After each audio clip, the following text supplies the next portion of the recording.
আজকে 14 জুন বিশ্ব রক্তদান দিবস উপলক্ষে আমাদের পটুয়াখালী ব্লাড ফাউন্ডেশনের পক্ষ থেকে আমরা সাইকেল র্যালির আয়োজন করেছি।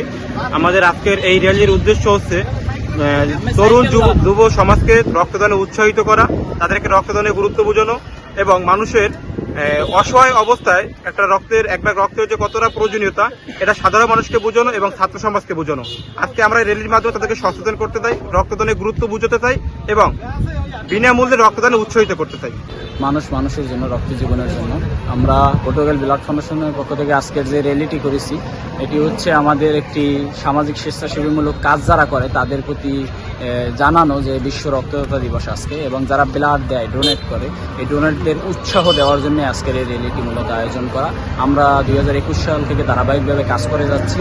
আমরা আলহামদুলিল্লাহ আপনাদের দোয়ায় পটুয়াখালীতে সামাজিক স্বেচ্ছাসেবীমূলক কাজ সহ ব্লাড ডোনেট সহ অসংখ্য কাজের আমরা সাক্ষী হতে পেরেছি এবং আমাদের এই প্রত্যাশা আমরা আগামী দিনেও এই ভূমিকাগুলো রাখতে পারবো মানুষের সেবায়।